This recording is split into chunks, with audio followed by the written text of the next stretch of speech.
Assalamu alaikum, students. Today we are going to study the determination of lipids.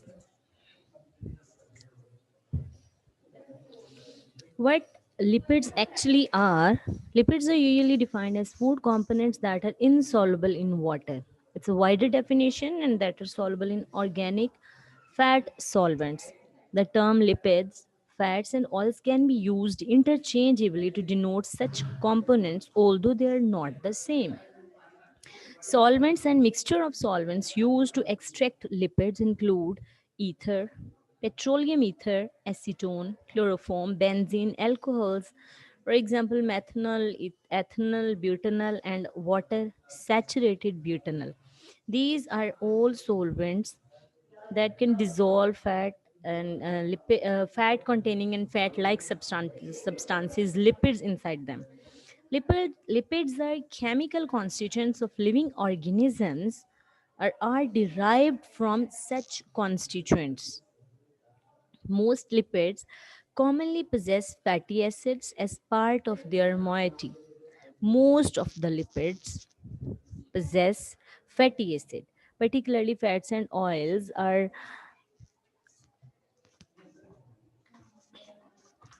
phospholipids are those lipids that do not constitute in their structure fatty acid.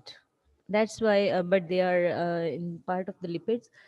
That's why we can say that it's not necessary for lipids to always contain fatty acid, but for fats and oils, it is important that they have fatty acid in their chain. Lipids have at least three important functions in foods: culinary. Culinary like आप लोग जब भी test करते हैं कोई भी चीज़, अगर उसके अंदर फैट्स ना हो तो यू डोंट, क्यूजीन्स में नॉर्मली कुकिंग में ये एक बहुत इम्पॉर्टेंट पार्ट है. दूसरा फिजियोलॉजिकल फंक्शंस हैं और तीसरा जो है वो न्यूट्रिशनल फंक्शंस हैं. The ability of lipids to carry orders and flavors and their contribution to the palatability of meats, to the tenderness of baked products, and the richness and texture of the ice cream and examples of the first kind. यहाँ एक बहुत अच्छी मिसाल जो है वो दी जाती है कि घी पकाए सालना बड़ी बहू का नाम. ये एक उर्दू कहावत है. इसमें ये कि जिस भी फूड के अंदर अगर ऑयल कंटेंट ज़्यादा हो, ज़्यादा अच्छा घी के अंदर जो है कोई चीज़ भुनी हुई हो, तो उसका टेस्ट जो है वो बहुत इम्प्रूव्ड होता है. इसलिए जो है as lipid serve as a convenient means of rapid heat transfer. एक तो जो चीज़ें कुकिंग में यूज़ होती हैं उनमें हीट ट्रांसफ़र एक बड़ा इम्पॉर्टेंट जो है वो इसका जो लिपिड्स हैं इनकी या फैट्स एंड ऑयल्स हैं इनकी एक बड़ी अच्छी quality. They have found increasing use in commercial frying operations. Dietary lipids represent the most compact chemical energy available to man. They contain twice the caloric value of the equivalent weight of the sugars. 9 kilo calories जो हैं वो 1 gram oil या fat जो है वो 9 kilo calories देता है. तो इस तरह से जो केमिकल एनर्जी है जो बॉडी को हम प्रोवाइड करते हैं, ये एक रिच सोर्स है एनर्जी का. They're vital to the structure and biological functions of the cell. Cell membrane का बड़ा इंपॉर्टेंट पार्ट है, जैसे फॉस्फोलिपिड. इसके अलावा माइलन शीट जितनी भी मेम्ब्रेन्स बनती हैं हमारी बॉडी के अंदर, उसका एक बहुत ही important structure. Dietary lipids provide essential linoleic acid which has both the structure and function role in animal tissue. आपका ब्रेन जो है, इसका ग्रे मैटर जो है वो मेजॉरिटी जो है वो इसी लिपिड से मिल के बना है. तो आपके नर्वस सिस्टम के लिए लिपिड्स बहुत इंपॉर्टेंट हैं and a carrier of nutritionally essential fat soluble vitamin. सबसे बड़ी चीज़, जो फैट सॉल्युबल विटामिन जो हैं वो फैट के बिना आपको कहीं नहीं मिलेंगे. आपकी बॉडी में जहाँ जहाँ फैट है, आपकी बॉडी में इसिमिलेशन, आपकी बॉडी में डाइजेशन, सारी की सारी फैट सॉल्युबल विटामिन की थ्रू लिपिड्स होती है, थ्रू फैट होती है. इसीलिए उनको फैट सॉल्युबल. विटामिन ए कितना इंपॉर्टेंट है आपके लिए, vitamin K, vitamin D, vitamin E, they are essential for you. और इनकी जो है वो कैरियर हैं वो नॉर्मली यही होते हैं, फैट लिपिड्स हैं. ये इनका ये फिजियोलॉजिकल फंक्शन जो है कि they are carrier of fat soluble vitamin. It's very important. Okay, ये कुछ परसेंटेजेस दी गई हैं फैट्स और कंटेंट वेरियस फूड्स के. Foods very widely in their lipid content and composition. Lard, shortenings and vegetable or animal cooking fats and oils contain almost 100% lipids. जैसे आपके घर में कुकिंग ऑयल आता है, जैसे देसी घी होता है, इसके अलावा जो भी चर्बी वगैरह होती है, लार्ड, ये शॉर्टनिंग, ये सारी चीज़ें 100% लिपिड होते हैं.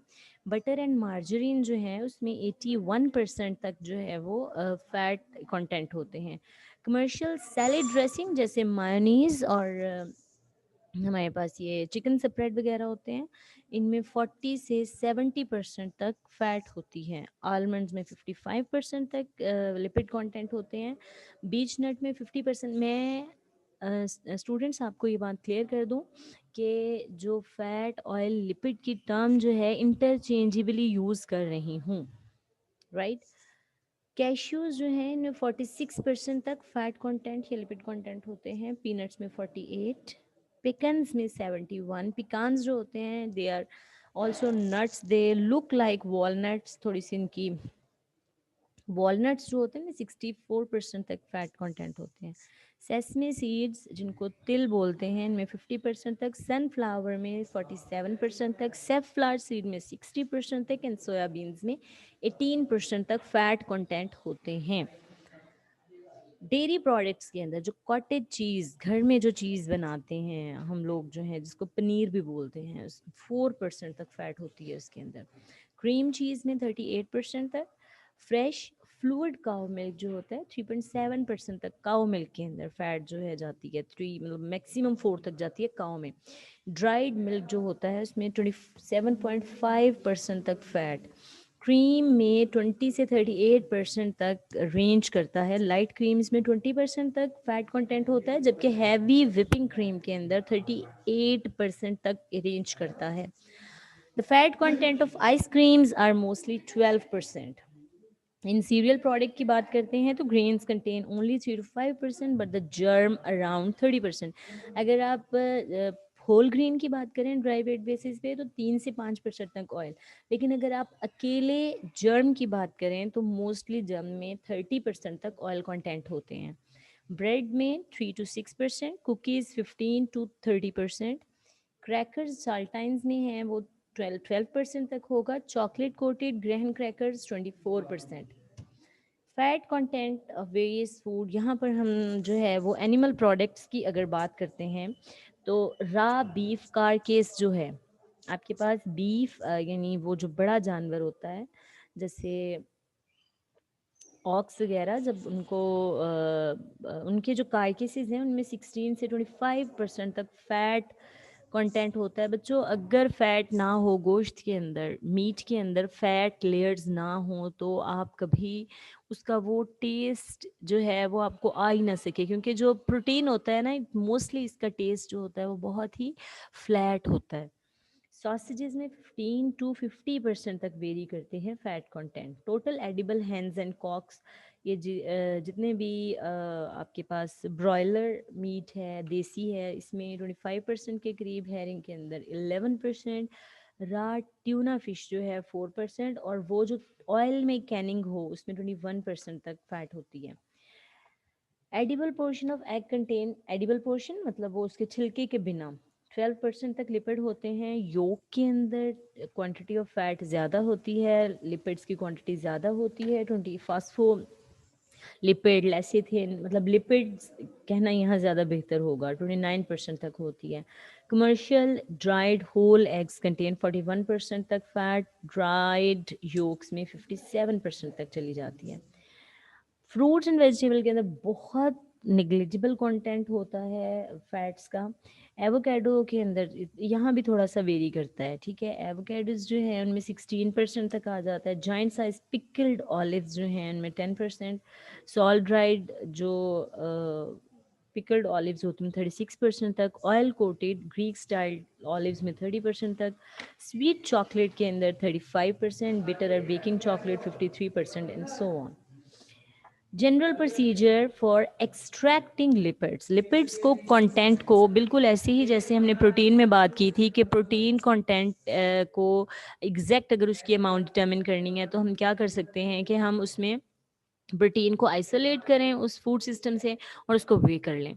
इसी तरह से लिपिड्स को वे करने के लिए, लिपिड्स को क्वांटिफाई करने के लिए हमें जो है वो लिपिड की एक्सट्रैक्शन ज़रूरी होती है। Lipids are characterized by their sparing solubility in water and their considerable solubility in organic solvents. Organic solvents, physical properties that reflect their hydrophobic hydrocarbon nature. In practice, the wide range of relative polarities of lipids as a result of their various structures makes the selection of a single universal solvent impossible.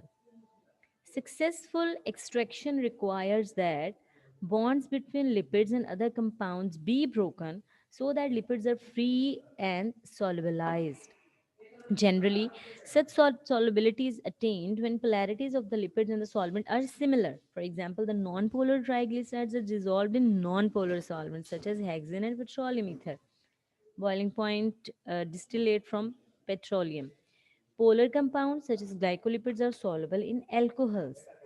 Chloroform is generally a useful solvent but fails in quantitative extraction of compound lipids like glycolipids and proteolipids. Preparation of sample. How can we prepare a sample before extraction? There is no single standard method for lipid extraction. जाहिर बात है different food systems जो हैं वो different form में exist करते हैं। कोई सॉलिड है, कोई सेमी सॉलिड है, कोई लिक्विड है, कोई जो है वो ग्रेन्स हैं वो और तरह के हैं, मीट कंटेंट और तरह के हैं. The method used depends on the type of analyzed material and nature of the subsequent analytical problem. Thus, extraction of lipids from milk is relatively simple compared to the extraction of lipids from plant or animal tissue.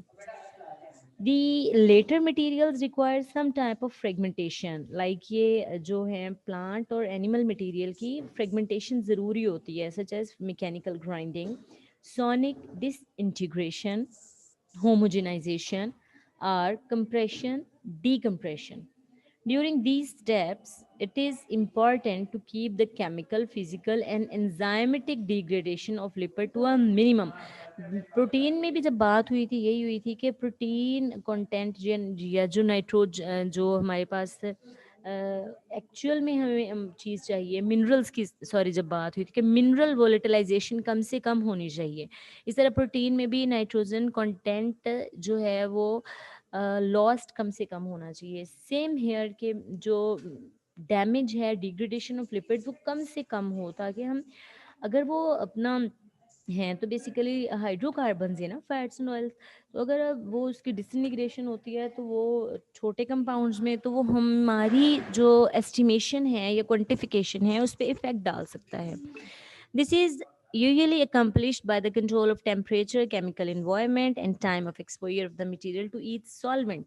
हम यहाँ पर जो है factors भी discuss करेंगे कि which factors affect the sample preparation method. Okay, requirements for characterization of fat. All procedures must be carried out under an atmosphere of nitrogen. Solvents used should be purified, peroxide free, and in proper solute solvent ratio. The tissue should be removed from the source and subdivided as soon as possible. Heating should be minimized. The extract should be purified to remove non lipid components. The purified lipid should be stored under conditions that minimize alteration.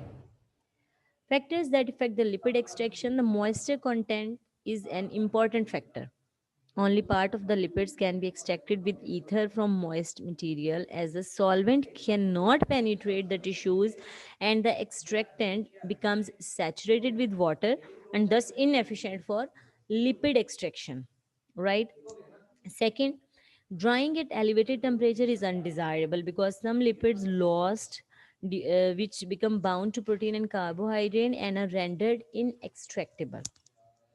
Third is lyophilization affects extractability little and increases the surface area of the sample. That's why lyophilization is a good method, but it is very expensive. So it is almost impractical for a number of samples. On the other hand, more lipids will be extracted from a ground wheat sample containing above 11% moisture than from one that has a very low moisture content. In many processed food and byproducts of dairy, bread fermentation, sugar, flour industries, and in animal products, a major part of the lipid is bound to proteins and carbohydrates, and direct extraction with non-polar solvent is inefficient. So the food is जहाँ पर ये solvent extraction जो है वो नहीं हो पाती, inefficient है, वहाँ पर हम जो है उसको पहले एसिड हाइड्रोलाइज करते हैं. Such food must be prepared for lipid extraction by acid hydrolysis or other method. Two general procedures have been developed. Preliminary extraction of ground material is followed by acid. First of all अब हम जो है ground material की extraction करेंगे, फिर उस material की hydrolysis करेंगे, फिर री एक्सट्रैक्ट करेंगे एसिड ट्रीटमेंट के बाद. उसके बाद उसको ड्राई करेंगे, फिर जो फर्स्ट में हमने उसकी क्वांटिफिकेशन की है प्लस जो सेकंड में एक्सट्रैक्शन क्वांटिफिकेशन की है उसको प्लस कर लेंगे. According to first method, the pre-extraction can be omitted. The sample is pre-digested by refluxing for 1 hour with 3 normal hydrochloric acid and ethanol and solid hexametaphosphate to facilitate separation are added, and the fat is extracted with trichloromethane solvents. What kind of solvents should be used for what kind of material? Ethyl and petroleum ether are the common extraction solvents.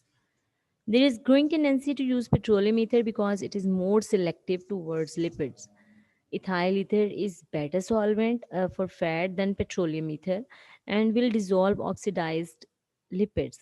It has however several disadvantages. Ethyl ether better तो है लेकिन इसके advantages हैं, एक तो ये expensive ज़्यादा है, फिर explosion का danger ज़्यादा है, and fire hazards are somewhat greater, and it picks up water during extraction of a sample and dissolves non-lipid material like sugars. एक तो ये वाटर को भी अपने अंदर डिज़ोल्व कर लेता है, और वाटर जो है वो मज़ीद नॉन लिपिड मटेरियल को डिज़ोल्व करके जो है आपको रॉन्ग रीडिंग दे सकता है. Dried ether tends to form peroxides. Combinations or alternate extraction with ethyl and petroleum ether are used often in extraction of lipids from dairy products.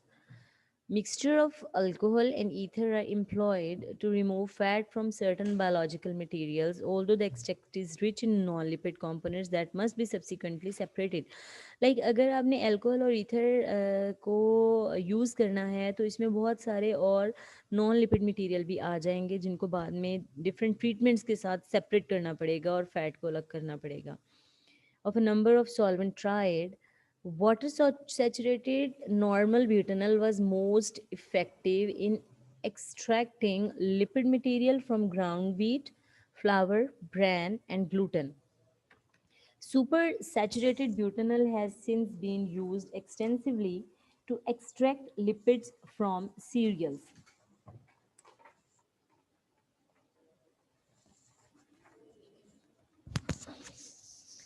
Water saturated butanol is an effective lipid extractant, yet some of the lipids are released only after acid hydrolysis.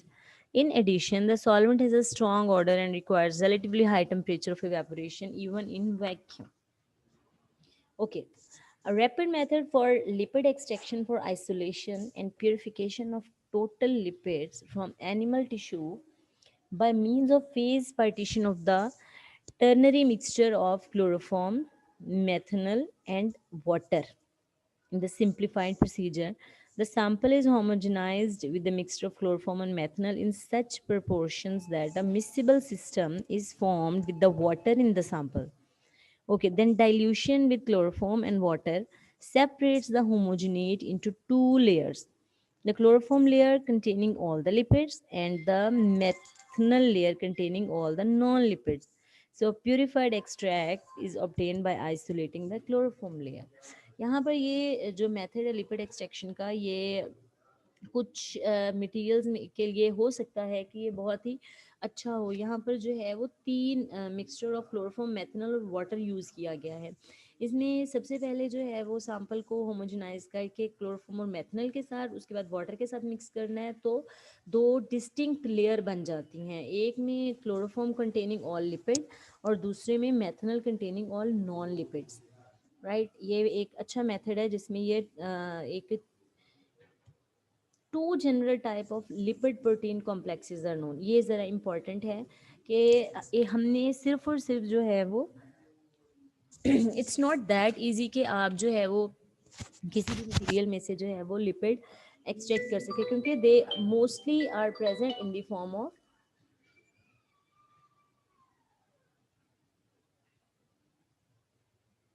they mostly present in a food system in complex forms, for example lipoprotein and proteolipids differing in relative amount of lipoprotein के अंदर जो है protein ज़्यादा होती है, जबकि प्रोटियोलिपिड्स के अंदर जो है वो लिपिड कंटेंट ज़्यादा होते हैं। So mixture of chloroform and methanol are among most effective and relatively mild extractant for proteolipids, which are solubilized with little damage to most protein. The extracted proteolipids can be readily cleaved to liberate the lipids by repeated evaporation of the extract or by evaporation of dryness after forming a two-phase system with water. अभी जो पीछे discuss किया था method, उसमें हमारे पास ये प्रोटियोलिपर और lipoprotein में से एक्सट्रैक्ट करना जो है ये बहुत आसान होता है।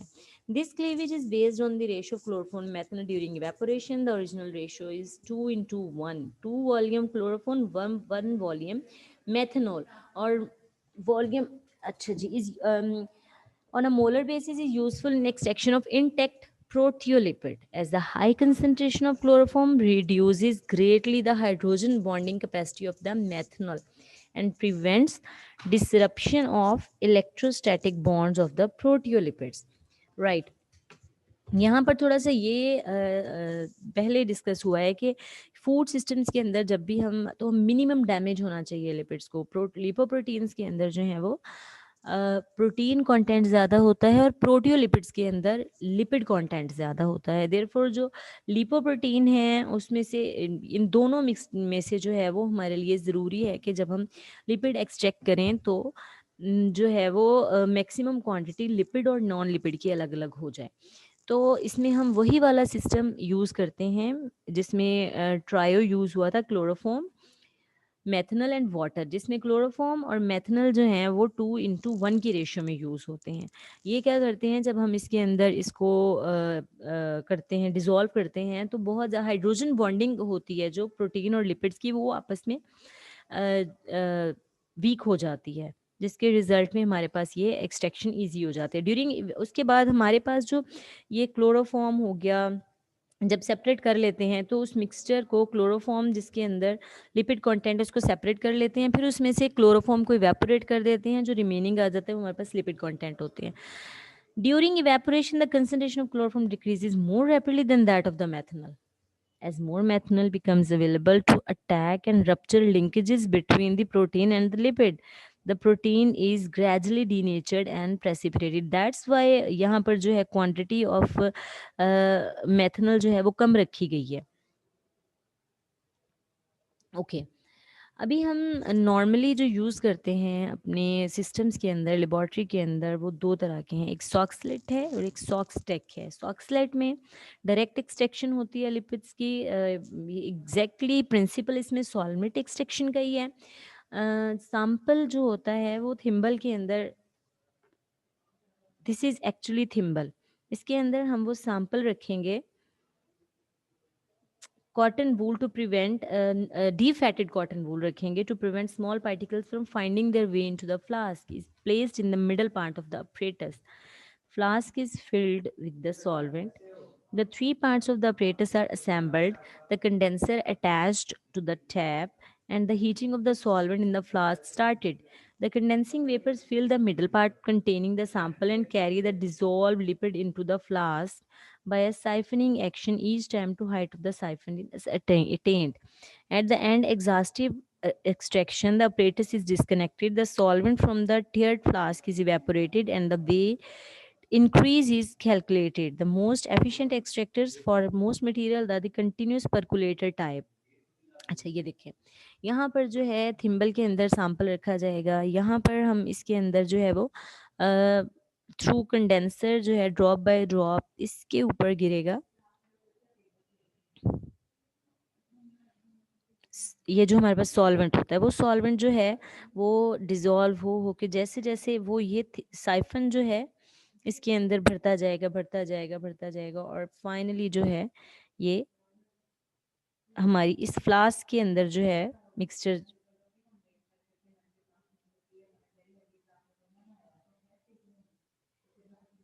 This is the actually the way कि यहाँ से ये एक्सट्रैक्ट सॉल्वेंट एक्सट्रैक्ट करके फैट को इस साइफन के अंदर फिल हो के जैसे ही फिल हो जाएगा, वो ये फ्लास्क के अंदर हमारे पास सॉल्वेंट विद एक्सट्रैक्ट आ जाएगा।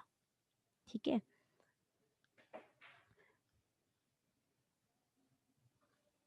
दूसरा जो तरीका है वो एग्जैक्टली सेम सॉल्वेंट एक्सट्रैक्शन ही है, लेकिन वो थोड़ा मॉडिफाइड अपरेटस होता है, और उसमें जो इसमें ये जो हमारे पास है सॉक्सलेट, इसमें 3 से 4 घंटे लगते हैं एक सैंपल को रन करने में। ये एक्सट्रैक्शन एक slowly slowly drop by drop इसके ऊपर गिरेगा और वो एक्सट्रैक्ट होगा इसके अंदर में से जो सॉल्वेंट है वो फैट को एक्सट्रैक्ट करके जो है वो यहाँ पर साइफन बैक करेगी ये फ्लास्क के अंदर, और यहाँ पर हमारे पास एक्सट्रैक्ट, उसके बाद ये सॉल्वेंट एक्सट्रैक्ट के साथ हमारे पास इकट्ठा हो जाएगा, इसमें से सॉल्वेंट को हम इवेपोरेट कर देंगे और नीचे हमारे पास सैंपल रह जाएगा। बट स्टूडेंट्स यहाँ पर हमारे पास जो है वो टाइम जो है वो कम होता है। Modified ether extraction apparatus that can extract fat in 30 minutes instead of 4 hours required with the conventional Soxhlet apparatus. It immersed a dried sample in a wire meshed cup directed into the boiling ether in a reflex apparatus. Raised the cup after 10 minutes and permitted ether condensate to wash it for 20 minutes. ये है हमारे पास ये हमारे पास होता है, ये हमारे पास cup है, इसके अंदर जो है हम ये सैंपल डालते हैं और वो सैंपल जो है the permitted ether condenser to wash it for 20 minutes. A complete determination required 2.25 hours and 80 determinations a day can be made with a commercial multiple extractor. Precision 0.2% fat between methods, mean difference 0.3, बहुत ज़्यादा नहीं है, बहुत कम है, standard deviation 0.6, कोई ज़्यादा नहीं है, और ये were equivalent to those with the Soxhlet reference methods. ये हमारे पास पिक्टोरियल है, ये हमारे पास जो रेगुलर हम यूज़ करते हैं सॉक्सलेट ट्रेडिशनल, और ये हमारे पास सॉक्स टेक है। अच्छा, मिल्क जो है इसके अंदर थोड़ा सा डिफरेंट होता है प्रोसीजर। मिल्क के अंदर क्योंकि फैट ग्लोब्यूल्स जो होते हैं वो एक इमल्शन की फॉर्म में ऑयल वाटर प्रेजेंट होता है, एक थिन फिल्म प्रोटीन की होती है। तो हमें क्या करना होता है कि सबसे पहले तो हमने इमल्शन को ब्रेक करना होता है और वो प्रोटीन फिल्म को भी रिमूव करना होता है फ्रॉम द फैट ग्लोब्यूल्स, फिर हम उसको डिटर्मिन कर सकते हैं वॉल्यूमेट्रिक। दिस इज अकम्प्लिश्ड इन अ बेबिक इन गर्भ मेथड। दो मेथड, बेबकॉक और गर्बर मेथड। बेबकॉक मेथड में हम क्या करते हैं, 17.6 ml मिल्क लेते हैं, मिक्स करते हैं 17.5 ml of sulphuric acid of specific gravity, ठीक है, in a special bottle, shaken till apparently homogeneous centrifuge. जब तक अपेरेंटली होमोजीनियस ना हो जाए उसको शेक करते रहना है, फिर सेंट्रीफ्यूज करना है और उसके बाद सबमर्ज करना है वाटर में 63 डिग्री सेंटीग्रेड पे। तो फैट जो है वो ऊपर आ जाती है, राइज हो जाती है अलग होके, और हम उसको ग्रेजुएटेड नेक से परसेंटेज ऑफ फैट डिटर्मिन कर लेते हैं, 3% है 4% है। गर्बर मेथड में क्या करते हैं, 11 ml मिल्क को 1 ml आइसोइमाइल अल्कोहल ऐड करते हैं गर्बर ग्लास बिटायरोमीटर में, 10 ml सल्फ्यूरिक एसिड, बड़ी वो साइड से डायरेक्ट नहीं डालते, साइड से वॉल के साथ साथ से होता है। A lock stopper is inserted and the bottle is shaken until the curd disappears and the contents are homogeneous. जब वो कर्ड सबसे पहले एसिड डालेंगे ना तो वो कर्ड सा बन जाएगा, फुटकियाँ सी बन जाएंगी, उसको उस वक्त तक शेक करना है जब तक सारा मिक्सचर होमोजीनियस ना हो जाए।